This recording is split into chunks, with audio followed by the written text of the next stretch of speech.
More and more, the rallying cry of professional football is defense, a tribute to the football truth that the best offense is a good defense. And all of this has made stars of the defensive greats, once the anonymous grunts of the game. As NBC's Robert Lipsyte reports tonight, when the Broncos and the Giants meet in the Super Bowl on Sunday, you'll hear a lot about defense. The object of this media blitz is football's latest culture hero, that philosopher hitman, the Minister of Defense. The nasty players, the mean players, those guys that get, I guess, the furthest in some leagues, just the way the nature of the game. What we look for, in a defensive lineman is his competitiveness, aggressiveness, and toughness that he has. Now, if they're not quite as competitive, not quite as tough mentally, but still are good athletes, then we're going to move more on offense. It was Landry, as a coach for the Giants 30 years ago, who created the defensive attacks that lifted the nameless nasties out of the mud.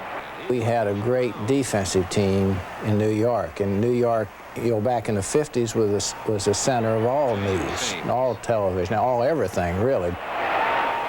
The attention put defensive star Sam Huff on the cover of Time magazine. When they introduced that defense, when I ran out on that field in Yankee Stadium, I was at the height of my glory. Nothing could be greater than that. Nothing could be greater than those fans standing up yelling defense, defense, defense. The modern defensive unit has become the muscle of a pro football team, and sometimes it's star attraction as well. When the Giants and Broncos take the field this Sunday, we'll see two of football's stingiest and most celebrated defenses. The current era of defense has been part horror show. Most of the pain in pro football is inflicted by the defense, and part hype, often in a climate that trivializes the violence. The doomsday defense was the last word from Dallas, the Dogs. That was what Cleveland's defensive unit called itself this season. The Killer Bees once buzzed out of Miami. You think the game is too violent?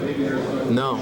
If the game wasn't violent, people wouldn't watch it. I think the American people, they look out there and they see a tremendous hit, a tremendous tackle, and they wonder, how can he stand that? I think it's something that kind of draws you to the game.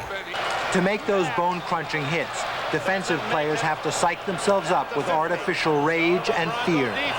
I get pumped. I get scared. I'm scared to lose. When you start, getting sick in the stomach and you start yelling and your eyes start turning red, and, you feel like, slapping your mama, then you know you're ready to play ball.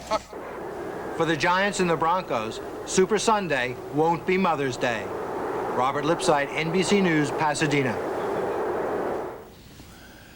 That's nightly news for this Friday night. I'm Tom Brokaw. Connie Chung will be here tomorrow night. I'll see you again on Monday.